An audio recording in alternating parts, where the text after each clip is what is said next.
जन स्वराज पदयात्रा के माध्यम से पश्चिमी चंपारण गांधी आश्रम भेदियरवा से होकर पिछले 140 दिनों से हम पदयात्रा में चलते हुए आपके इस प्रखंड मैरवा में पहुंचे हैं।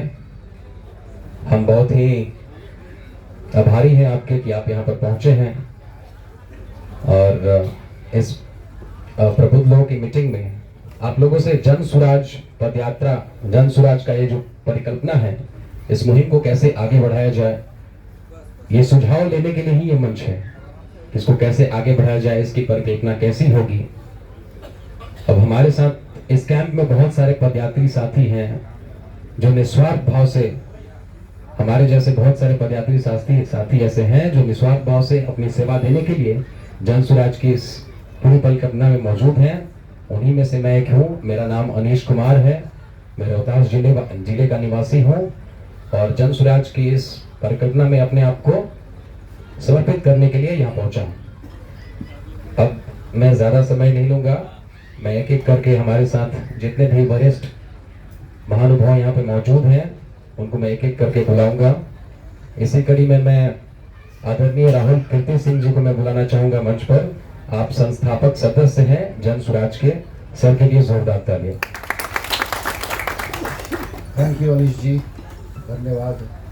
आप जैसे लोगों को देख के बहुत हौसला बढ़ता है और आप लोग सबका स्वागत है। धन्यवाद यहाँ आने के लिए।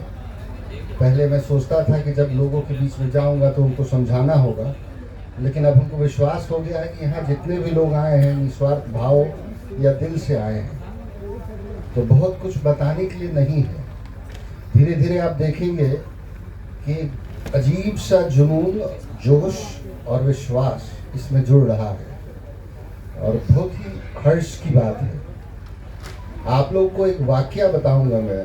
जब मैं प्रशांत जी से मिला था, मेरे ख्याल से जून की बात है, तो उस ज़माने में वो बीजेपी आरजेडी इस तरह की व्यवस्थाओं से बड़ा दुखित था।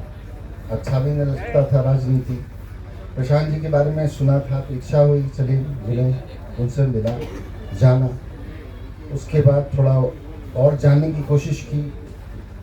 उस दौरान 2-3 बातें मेरे सामने आई। पहली बात थी कि उन्होंने मोदी जी को छोड़ा तो क्यों छोड़ा। तो पता चला कि एक लैटरल सिस्टम, जब प्रशांत जी बड़े गजब टाइप के व्यक्तित्व के आदमी हैं, उन्होंने जब मोदी जी को साथ देना शुरू किया तो उन्होंने कुछ बातें उनसे मनवाई थी, मुझे ये चीज़ चाहिए। ये जो मुख्य बात थी लैटरल सिस्टम की थी। लैटरल सिस्टम एक अमेरिकन सिस्टम है जिसमें जो उस फील्ड के जो सबसे ज्ञानी और रिसर्चर होते हैं, उसका उदाहरण है कि जैसे अमूल कंपनी बहुत फेमस हुई सरकारी, इसलिए क्योंकि दूध से रिलेटेड जो लोग थे उसके करता धरता बने, इसलिए उनको सब बात मालूम था, इसलिए उसको आगे बढ़ा पाए। वो होता है लैटरल सिस्टम। उसकी वादा लिए थे कि भारत सरकार में हर डिपार्टमेंट में लैटरल सिस्टम लाया जाए। तो जब मोदी जी बन गए और उसके बाद बात टाल मटोल की होने लगी, कुछ हो नहीं रहा था। तो अमूमन देखा गया है कि अगर हमारे कोई नज़दीक आदमी कुछ बन जाते हैं, वो बात नहीं भी होता है, टलाता भी होता है, आदमी जुड़े रहते हैं, जुड़े आदमी। लेकिन उस दिन प्रशांत जी वहाँ से धन्यवाद करके निकल गए, पहला। दूसरी देखा गया कि जब नीतीश जी से एनआरसी पे उन्होंने बोला था, नीतीश जी बोले एनआरसी पे हम सपोर्ट नहीं करेंगे, तो उस दिन भी देखा गया कि जब वो राज्यसभा में सपोर्ट कर दिए तो वो चले गए वहाँ से। तो ये व्यक्तित्व दिखाता है कि बहुत पुरानी बात है। उस दिन वो नहीं जानते थे कि हम जन स्वराज चलाएंगे और आज नहीं जानते कि कल क्या होगा, लेकिन जो बात उनको लगती है सत्य और नहीं हो रहा है तो चले जाते हैं। ऐसे व्यक्तित्व का आदमी हमको तो नहीं दिखता है जनरली राजनीति में या राजनीति से जुड़े हुए लोगों को। तीसरी बहुत बड़ी बात है जो चर्चा नहीं होती है, जब महाराष्ट्र में बिहारियों को तंग किया जा रहा था तो आप लोग को नहीं पता होगा कि ये एकमात्र आदमी थे जिन्होंने उद्धव ठाकरे और लोगों को बोला कि हम मदद करेंगे कि नहीं हम बाद में सोचेंगे। पहले आप जो अपनी मानसिकता बना के रखे हैं कि आप वोट पाने के लिए बिहारियों को वहाँ तंग करते हैं, ये बंद कीजिए। और साथ में उन्होंने डेटा से प्रूव किया कि ये आपका राजनीतिक तौर से भी गलत तरीका है, आपको कोई फ़ायदा नहीं होने वाला। तो हम देखिए एकमात्र आदमी जो उस समय राजनीति में नहीं था डायरेक्ट, फिर भी बिहारियों के लिए महाराष्ट्र में जाके कुछ किया। इन सब बातों से जब राजनीति में किसी आदमी को आप खोजते हैं कि आपका मार्गदर्शक बने, तो चाहते हैं कि साफ सुथरा हो, हर मानक में ऊपर, कि सबसे ऊपर, ऐसा मुझे साफ साफ स्पष्ट दिखता है। तो इतनी बड़ी बातों को जानने और समझने के बाद जब मैं जुड़ा, तो जब हम घूमते थे अलग अलग जगह पे, पद यात्रा भितरवा से शुरू हुआ, तो लगता था कि जल्दी लोग समझे कि ऐसा आदमी आया है कि नहीं आया, ऐसी मौका नहीं मिलता। क्योंकि जब हम लोग इतिहास पढ़ते थे, तो इतिहास में जब जेपी की बात हुई, सुभाष चंद्र बोस की बात हुई, गांधी जी की बात हुई, तो लगता था कि वो तो वो दौर का बात था, हमारे दौर में कोई नहीं आएगा कुछ करने का। तो जिस दिन प्रशांत जी से मिला और धीरे धीरे जुड़ाव के बाद ये दिख गया कि बहुत ही मजबूत एक बिहारी इस मिट्टी का कोई संकल्प लेके आगे जा रहा है। और उसको देखने के बाद तो मुझे ऐसा लगा, मैं आपको बयान नहीं कर सकता। और जब आप लोग भी देखेंगे तो हम जानते हैं सबका हाल यही होने वाला है। सब कोई मन से और जो भी संभव होगा उनको साथ देंगे। और जन स्वराज का यही महत्व है, यही उद्देश्य है, बिहार के लिए कुछ अच्छा हो। क्योंकि जब हम विदेश जाते हैं, जाने का मौका मिलता है, लोगों से देखते हैं, सिंगापुर में 1970 में इसी टाइप का हाल था। वहाँ एक कोई राजनीतिज्ञ आए और पूरा सिंगापुर आज सिंगापुर हो गया। तो एक भला, हाँ, रिकॉन्ड्यू, तो एक कोई भला आता है तो पूरे समाज को सुधार देता है। आपकी आने वाली पीढ़ी, बेटा पोता डॉक्टर बन जाते हैं, इंजीनियर बन जाते हैं, उनके पास रोजगार आ जाता है, आपके पास हॉस्पिटल आ जाता है, आपके पास स्कूल आ जाता है, संसाधन ठीक हो जाते हैं। तो ये सब बड़ा दुख होता था कि क्यों हमारे पास बिहार में या हिंदुस्तान में ऐसे क्यों नहीं हो रहा। सब अपना अपना राग अलाप रहे, अपना फ़ायदा उठा रहे हैं। सिंगापुर भी तो एक मनुष्य और इंसान का देश है, वहाँ हो रहा है, अमेरिका में हो रहा है।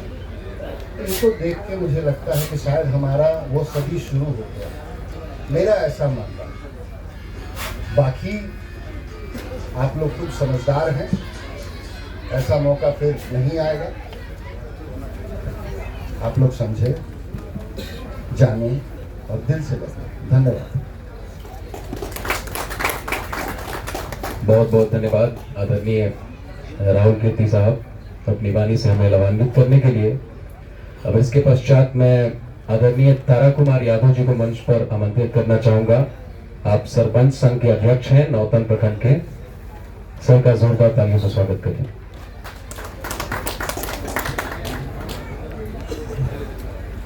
आज हम लोग यहाँ एकत्रित हुए हैं प्रशांत किशोर जी के मतलब बुलाने पर, और उसके विषय में मतलब यही लोग हम लोगों को कुछ बताएंगे कि कैसे क्या करना है। लेकिन अभी तक जितना जानकारी हम लोगों को हुआ है, इसमें यही मिल रहा है कि ज़मीनी स्तर पर पहुँच करके लोगों के हित में मतलब सोच रहे हैं, लोगों के हित में काम करने की सोच इनकी है। इसलिए हम सभी भाइयों से ये कहेंगे कि मैंने सब लोग इसमें एक साथ लगे और अच्छा जो करता है उसके साथ रहना चाहिए।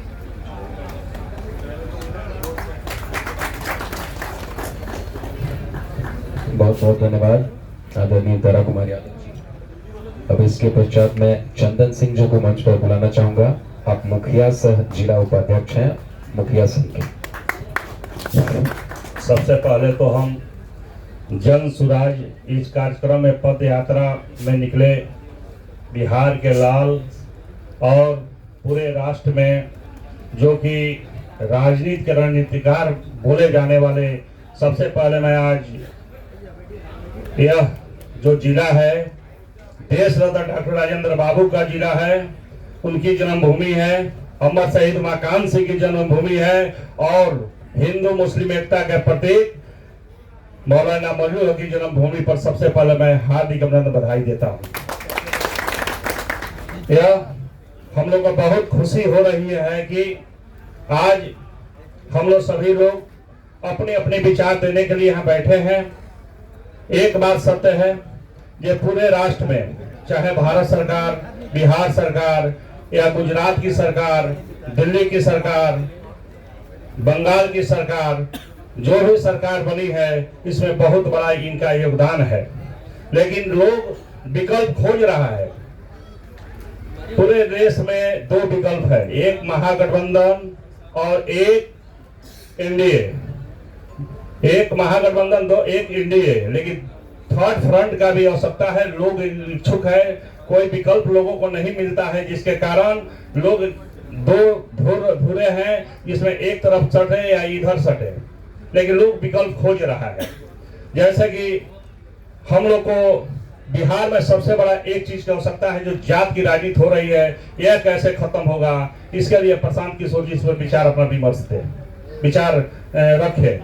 और दूसरी बात कि पूरे बिहार छोड़ने के बाद पूरे देश में हम लोग कहीं जाते हैं बिहारी कहने पर कि हम लोग मैं बिहारी हूं, तो इस पर लोग थोड़ा हम लोग को अपमानित दृष्टिकोण से देखते हैं। इस दो बिंदु पर प्रशांत किशोर जी से मेरा आग्रह है, इस पर विचार दे कैसे खत्म होगा। मैं इतना ही कहकर अपने वाणी को विराम लेता हूँ। जय हिंद, जय भारत, जय सिवान की धरती। बहुत बहुत धन्यवाद चंदन जी। अब इसके पश्चात मैं कन्हैया सर को मंच पर बुलाना चाहूंगा। आप सरपंच हैं हसुआ के। हाँ,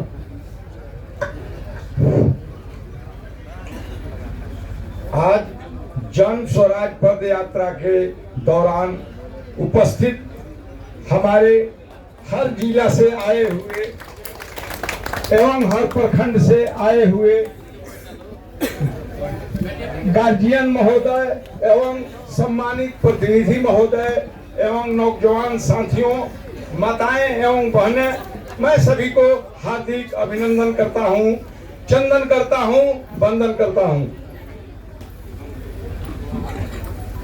हमारे बीच प्रशांत किशोर जी जो जन स्वराज पद यात्रा चला रहे हैं, इसमें हम लोगों को बहुत खुशी और बहुत आनंद हो रहा है कि इस धरती को जागरूक करने के लिए, नौजवानों को जागरूक करने के लिए, नई दिशा देने के लिए ये हम लोगों के जमीनी स्तर से जोड़ते हैं। यह बहुत खुशी की बात है और मैं इतना ही कहकर अपने वाणी को विराम देता हूं।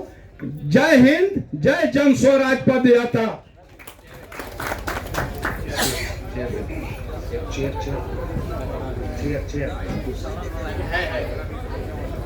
बहुत बहुत धन्यवाद सर। अब इसके पश्चात मैं राकेश तिवारी जी को मंच पर आमंत्रित करना चाहूंगा। आप पूर्व जिलाध्यक्ष हैं उप मुखिया संघ के। सभी को मैं प्रणाम करता हूं, नमस्कार करता हूं। अब हम यही बात कहना चाहते हैं कि प्रशांत किशोर जी के माध्यम से बात है कि ये तो बना दिए नीतीश सरकार को भी और मोदी को भी बनाए, हाँ, हिंदुस्तान में ना, बिहार में भी। तो ये बात है कि अपनों ने लूटा गैरों में कहाँ दम था, किश्ती वहां डूबी जहां पानी कम था। तो हम लोग यही बात है कि हम लोग सब लोग मिलकर एक नया व्यवस्था किया जाए और समाज को सुधारने को व्यवस्था किया जाए और रुचि से, बढ़िया से, आनंद से, इस स्थल से सबको, सबके हर जाति से मिलाप कर और इसको व्यवस्था किया जाए कि हमारा पार्टी व्यवस्था अच्छे ढंग से चला जाए। और जय जवान, जय किसान। बहुत बहुत धन्यवाद सर। अब इसके पश्चात मैं अरविंद सिंह जी को मंच पर आमंत्रित करना चाहूंगा। आप वरिष्ठ समाज सेवी हैं इसी प्रखंड के।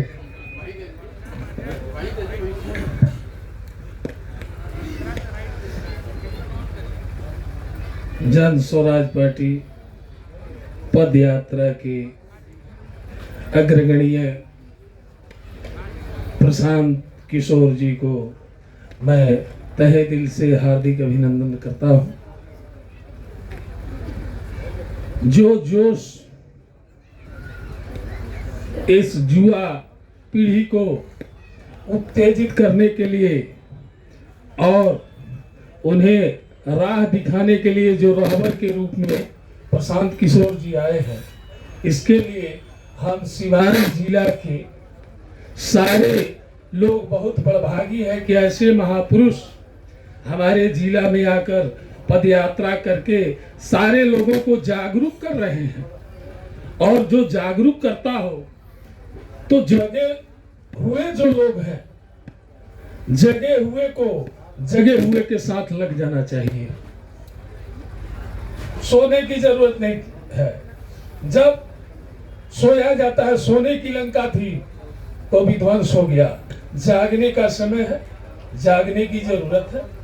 यदि सच्चे रहबर मिल गए हैं तो इनके साथ हम लोगों को लगने में कोई दिक्कत नहीं है। धन्यवाद। बहुत बहुत धन्यवाद सर। अब इसके पश्चात मैं प्रभुनाथ सिंह जी को मंच पर आमंत्रित करना चाहूंगा। आप मुखिया हैं मकरियार पंचायत के।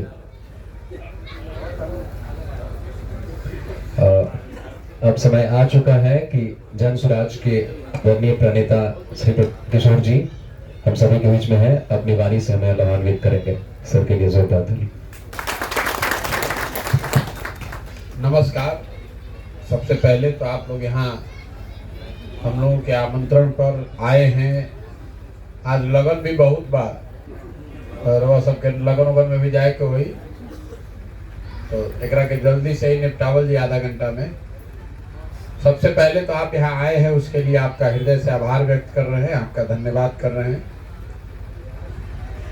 ये जो पूरा अभियान है जन सुराज, ये बिहार में दल बनाकर चुनाव लड़ने का अभियान नहीं है।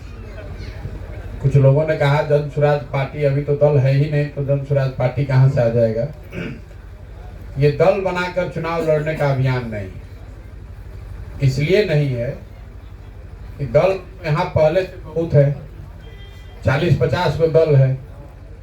अलग अलग दलों को, अलग अलग नेताओं को आपने वोट भी दिया, अलग अलग समय पर आपने उस पर विश्वास भी किया।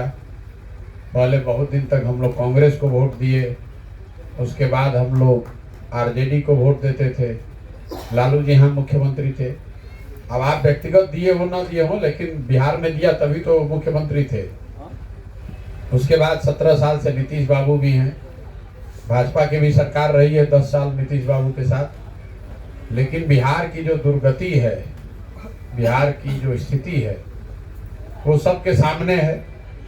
तो एक बार को मान लीजिए कि जिसने जो किया या करने का दावा करता है, सबको सत्य मान लीजिए। ये बहस का मुद्दा ही नहीं है कि भाई कांग्रेस ने काम किया कि नहीं, कि लालू जी ने क्या किया, कि नीतीश जी ने क्या किया। सब बात को मान लीजिए कि भाई उन्होंने काम किया।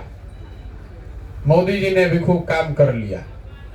तो भी आज जो ध्रुव सत्य है कि बिहार देश का सबसे गरीब, सबसे पिछड़ा, सबसे ज्यादा अशिक्षित, सबसे ज्यादा भूखमरी और बेरोजगारी वाला राज्य है।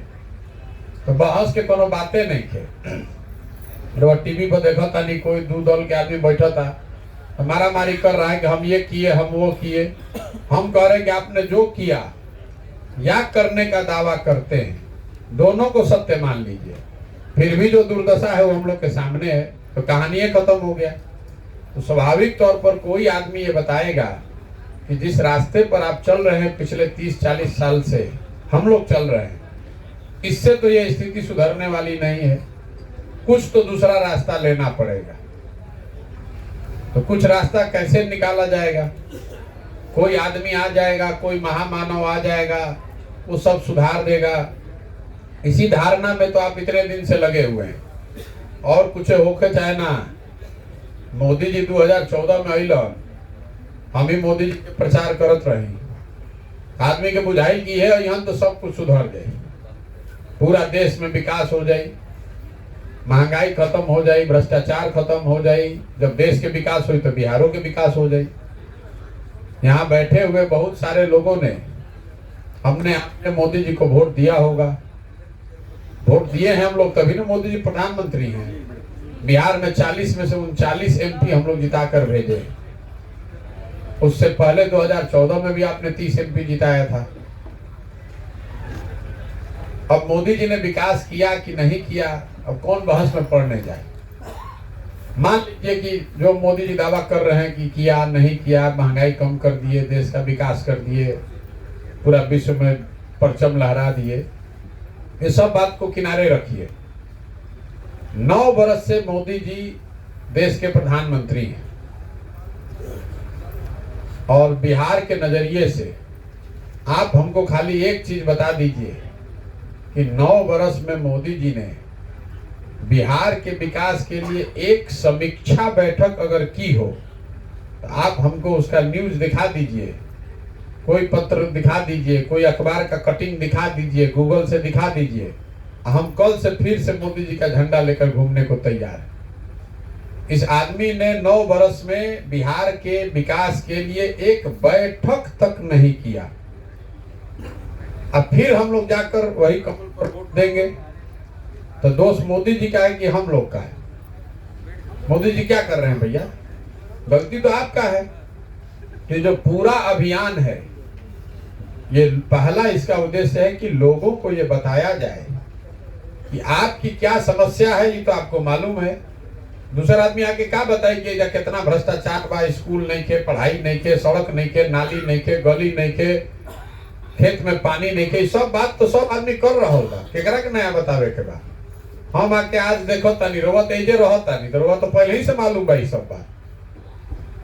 लोगों को ये सब मालूम है, तो जो नेता खड़ा होकर भाषण देते हैं कि भैया हई ठीक बा, हौ ठीक बा, हौ ठीक नहीं थे, उसका तो कोई मतलब ही नहीं है।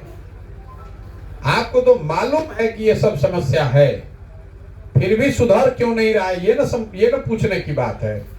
जब सबके मालूम है तो सुधरत काहे नहीं? सुधर इसलिए नहीं रहा है कि आप अपनी समस्या पर कभी वोट ही नहीं करते। यहाँ जितना आदमी को फोन अभी दिया जाएगा तो आप क्या बताइएगा कि बिहार में भैया पढ़ाई नहीं थे, बिहार में एकदम शिक्षा व्यवस्था ध्वस्त हो गई बा। तो यहाँ पर जितने लोग हैं सबके बाल बच्चे हैं घर में, उन्हीं बच्चों के नाम पर आप बताइए कि हमने और आपने शिक्षा के लिए कब जीवन में वोट किया है? कभी नहीं किया है। तो काहे लिए बेकार माथा अपना भी पीट रहे हैं, हम लोग का भी पीट रहे हैं, समय बर्बाद कर रहे हैं। तो बिहार में गलचौर करे के, बकैती करे के आदत बा। जहाँ 5 आदमी बैठ जाएगा वो राजनीति बतियाएगा। यहाँ और लोगों को कुछ आए चाहे नहीं, राजनीति की समझ है। 4 आदमी बैठ जाएगा तो वियतनाम, कंबोडिया, अमेरिका, फ्रांस सब के राजनीति बतियाएगा। लेकिन जब वोट देने जाएगा तो उसको ये नहीं समझ में आएगा कि हमारे बच्चे को पढ़ने का व्यवस्था नहीं है और हम वोट दे रहे हैं पुलवामा पर, हम वोट दे रहे हैं भारत पाकिस्तान पर। तो कभी सुधरेगा? कभी नहीं सुधरेगा। बहुत आदमी को बुझाते कि खाली जाते पर वोट दिया था, ये बात ठीक नहीं है। जाति तो एक फैक्टर है, सब आदमी जात पर ही वोट दे रहा है ऐसी बात नहीं है। भाई मुसलमान लोग काहे वोट दे रहे हो? तो जात का फैक्टर नहीं है। 20% वोट है, वो 20% खाली इसलिए वोट दे रहा है कि हमको भाजपा को हराना है, चाहे जे सामने आ जाओ। और जब वो वोट दे देता है तो आप मुसलमान के गांव की जाके हालत देख लीजिए। जितनी हालत खराब दलितों की है उतनी हालत खराब मुसलमानों की है। उनके बच्चों को पढ़ने की व्यवस्था नहीं है, गांव की दुर्दशा है, एकदम गरीबी फटेहाली है। लेकिन जब वोट देने जाइएगा तो आपको लगेगा कि भैया भाजपा के डर से जल्दी से वोट लालटेन को दें। यही हाल हम लोगों में बहुत लोगों का है कि देखता है भाई लालू का सरकार नहीं आया इसलिए जाकर भाजपा को आप वोट देते हैं। तो सिर्फ जाति फैक्टर नहीं है, बिहार में लोग 4 विषय पर वोट देते हैं। पहली बात यह है कि भाई हमारे जाति का कौन आदमी है उसको जाकर वोट दें। लेकिन लोकसभा में आपने जात पर कहां वोट दिया? आप तो पुलवामा पाकिस्तान के नाम पर वोट दिए हैं, कोई आपको ठगने नहीं आया। आप तो खुद ही उछल उछल कर कहे कि ऊपर देखा, ऊपर ऊपर देखा मोदी जी के। जब भारत पाकिस्तान लागल बा तू सड़क देखा था, कहे थे कि नहीं कहे थे? तो काहे अब एमपी साहब काम नहीं कर रहे हैं? तो एमपी भी जानता है कि आप तो उसके लिए वोट दिए नहीं है। वोट तो आप मोदी जी को देख के दिए हैं। तो जब मोदी जी को वोट देख के दिए हैं और सड़क नहीं खे बना और चाहे खेत में पानी नहीं खे पहुंचो तो बाप काहे करते हैं? सिलेंडर के लागत 1250 तो दी, डीएपी के लागत 1600 तो दीजिए। जो वोट जैसा दीजिएगा वही ना पाइएगा। बिहार में आदमी को आदत है बोइएगा बबूल और सोच रहे कि आम खाएंगे, तो दोनों बात कैसे होगा? दोनों बात नहीं हो सकता। ये आपका भ्रम है कि नेता आपको ठग रहा है। कोई नेता नहीं ठग रहा है। बिहार की जनता जैसा वोट देती है वही आप पाते हैं। आप वोट दे रहे हैं जात के नाम पर, तो कहाँ ठगे जा रहे हैं? हर जगह जाति के बात होता, जात के गन्ना होता, जात की चर्चा होता। आपने वोट दिया है भारत पाकिस्तान पुलवामा के नाम पर, तो जैसे ही आप टीवी खोलते हैं तो भारत पाकिस्तान को में बात होता है। जब आप वोट दिए ही नहीं है शिक्षा के नाम पर, रोजगार के नाम पर, तो सुधरेगा कैसे? आप बेकार नेता को गाली दे रहे हैं। आदमी कहते कि नेता भैया जात के राजनीति करता। हमने के जे बैठी हुई है ना, कही कह रहे भाई सब पार्टी वाला जात के राजनीति करता है। हम आपको समझा रहे हैं, बता रहे हैं कैमरे पर, कोई नेता जात का राजनीति नहीं कर रहा है। लेकिन लालू जी के छवि में क्यों जात का राजनीति करते हैं? हम आपको कह रहे हैं कि लालू जी जात के राजनीति करते नहीं। कौन लालू जी अगर जात के राजनीति करता तो ये न कहतन कि भैया यादव समाज में जो सबसे काबिल आदमी बा वो बिहार के नेता बनी है, सब यादव जी लोग तू लोग वोट दो जा। लालू जी नहीं न कहो। लालू जी कह रहे हैं कि हमारा लड़का बिहार का नेता बनेगा और सब यादव जी लोग आप लोग वोट हमको दीजिए। तो लालू जी तो अपने परिवार की, अपने बच्चे की राजनीति कर रहे हैं, जात का राजनीति कहाँ कर रहे हैं? जात तो आपके दिमाग में है। और लालू जी अकेले नहीं खन, माझी जी बालन तो कहतन हम रब हमारा लड़का रही, कुल भूया समाज के आदमी हमरा के वोट दो जा।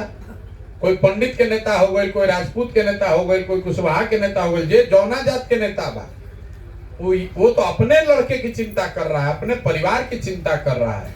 जात का राजनीति तो आपके दिमाग में घुसा हुआ है। तो आपको सिंपल बात, यही सीधा बात सिखा रहे हैं कि भाई आपको भी अपने लड़के की चिंता होनी चाहिए।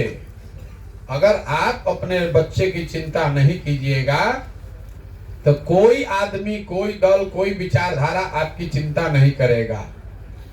आप राष्ट्रवाद के नाम पर भाजपा को वोट दिए, तो ये समझना चाहिए कि अगर बिहार का सब लड़का अनपढ़ हो जाएगा, अगर आपका बच्चा पढ़ेगा नहीं, तो उससे देश मजबूत होगा कि देश कमजोर होगा?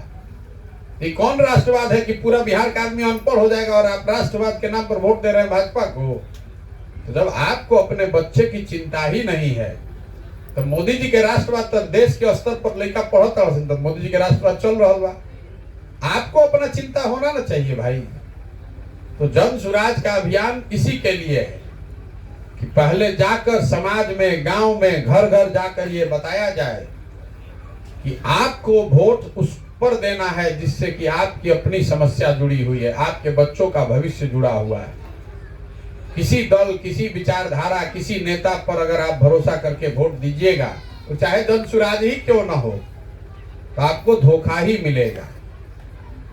ये आपकी पहली जिम्मेवारी, जो आदमी अपना चिंता नहीं कर सकता है, जो अपने बच्चों की चिंता नहीं कर सकता, वो समाज की चिंता क्या करेगा? हमको आदमी कहता है कि भैया रउआ संगे बानी तन मन धन से, तो हम पहले ही हाथ जोड़ते हैं, ये भाई आपका साथ नहीं चाहिए हमको। जो व्यक्ति, जो समाज अपने बच्चों के साथ नहीं खड़ा है, आप हमारे साथ क्या खड़ा हुईएगा? इतना हमको बुर्बक समझते हैं आप अपने बच्चे के साथ खड़े ही नहीं है। आपका बच्चा पढ़ नहीं रहा है, वो जाता है स्कूल में पढ़ने तो खिचड़ी खाता है। तो आप कोई नहीं थे लोग बुझात की जब राहुल लेकर खिचड़ी खाई, पढ़ी ना तो कलेक्टर बने कि मजदूर बनी? अरे मजदूर ही ना बनेगा भाई। तो आपको उसका चिंता है।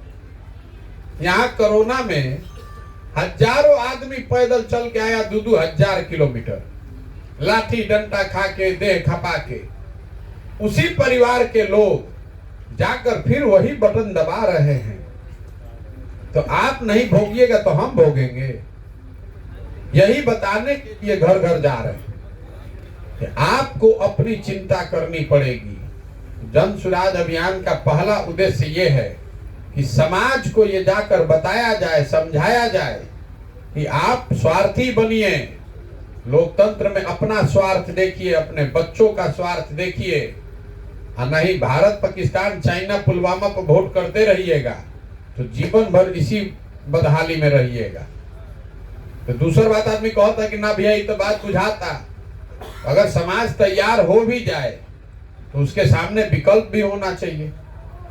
भाई किसको चुनेगा?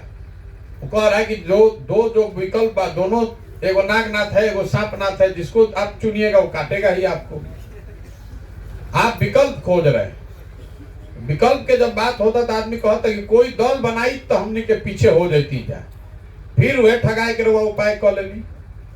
पहले कांग्रेस ठगलस, लालू जी ठगलन, नीतीश ठगलन, भाजपा ठगला, प्रशांत किशोर ठगियन। अगर हम दल बना लेंगे तो हम भी तो वही कर सकते हैं जो नीतीश जी कर रहे हैं, चाहे जो मोदी कर रहे हैं। हम भी तो आपको ठग सकते हैं कल। आप फिर ठगने वाले रास्ते में काहे जाना चाहते हैं जिसमें 50 वर्ष से ठगा रहे? इसीलिए दल नहीं बनाया गया। दल बनाने से क्या होगा? हमारे बिहार में जो आदमी दल बनाता है वो क्या कहता है कि हम दल बनाए, हम दल के नेता हैं और हमारे बाद हमारे बेटा हैं। और जितने आदमी दलों में जुड़े हुए हैं वो सब उसमें झंडा ढोने वाले लोग हैं। इसलिए दल नहीं बनाया गया। अगर दल बनना, समस्या आपकी है, बदलाव होना चाहिए, सबके बुझाता। बदलाव खातिर विकल्प चाहिए, इहो रुआ बुझाता। अगर तीनों बात बुझाता तो विकल्प रुआ मिल के बनाई। विकल्प आप इसलिए नहीं बनाते हैं कि आपको लगता है कि अरे भैया के करी, कहाँ से व्यवस्था हुई, हम अकेले क्या करब, हमारा जो पैसा कहाँ से आई, हम जाति से कैसे निपटब। तो ये सारी व्यवस्था आपको जन सुराज दे रहा है, ये प्लेटफॉर्म है। आप संसाधन का चिंता मत कीजिए, आप रणनीति का व्यवस्था का चिंता मत कीजिए, लेकिन अपनी चिंता तो कीजिएगा ना भाई। आप पहले खड़ा तो होइए कि हम भैया ये व्यवस्था बनाने के लिए अपना कंधा लगाना चाहते हैं। आप खड़े नहीं होइएगा, दाल भात चोखा खा के बैठे हुए हैं और सोच रहे हैं कि कोई मंगल ग्रह से आई अब बिहार के सुधार दी। तो कभी हो सकता है? ये नहीं हो सकता है। बिहार को आप आज सुधारिए, चाहे 50 वर्ष के बाद सुधारिए। हम सुधारें, आप सुधारें, कोई दूसरा सुधारे, सुधारने का प्रयास तो बिहार के लोगों को ही करना पड़ेगा। बिहार के आदमी की आदत लाग गई बा, दाल भात खा के अपन सुतल बानी और सोचता नहीं कोई आई ठीक कर दी तो बड़ा अच्छा हो जाए। अरे भाई के आई तो ठीक कर दी, रोगे ठीक करे के बाद। ये पूरा अभियान इसी बात के लिए है कि आपको पहले समझाया जाए कि आप वोट देते समय अपने और अपने बच्चे की चिंता कीजिए। और दूसरी बात, अगर विकल्प चाहिए तो मिलकर विकल्प बनाइए। जब पदयात्रा ऐसे चल रही है, गांव गांव हम जा रहे हैं, क्यों पैदल जा रहे हैं? हमारा पैदल जाए से और गरीबी दूर हुई। हम 5000 किलोमीटर चली कि 50,000 किलोमीटर चली? हमारे पैदल चलने से आपका नाली गली तो नहीं बनेगा। पैदल इसलिए चल रहे हैं कि हर उस आदमी को ढूंढ कर निकालें जो इस नई व्यवस्था को बनाने में अपना कंधा लगाना चाहता है। कार्यकर्ता बन के नहीं, संस्थापक बन के, कि ना भैया रउआ अगर एक ईंट जोड़ता नहीं तो एक ईंट हम भी लगाएंगे। एक वोट दल में आपका है तो एक वोट मेरा भी होगा।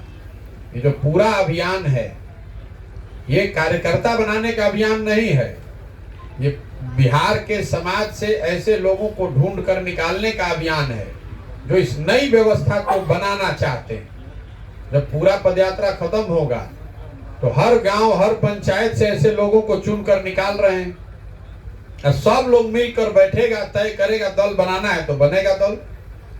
लेकिन अगर दल बना तो दल तो उसका ना होगा जो सब लोग मिलकर बनाएगा। प्रशांत किशोर का थोड़े ना दल हो जाएगा। 1 लाख आदमी अगर जुट गया पूरा बिहार से, सब मिलकर बनाएगा तो सबका दल हुआ, सबका एक एक वोट हुआ। वो 1 लाख व्यक्ति मिलकर तय करेंगे कि उस समय इसका नेता कौन होगा, इसका नाम क्या होगा, कौन चुनाव लड़े के बाद, लोकसभा लड़े के बाद कि विधानसभा लड़े के बाद कि कौनों नहीं के लड़े के कि दोनों लड़े के बाद, ये लोग मिलकर तय कर सकते हैं। अब आदमी के बुझाता बिहार में कह रही कैसे होई, ऐसा कहीं होला भैया रोवे ना करे पड़ी। आदमी कहते कि दौरी करे के बाद तो मैं कोई के तो मैं होके के पड़ी।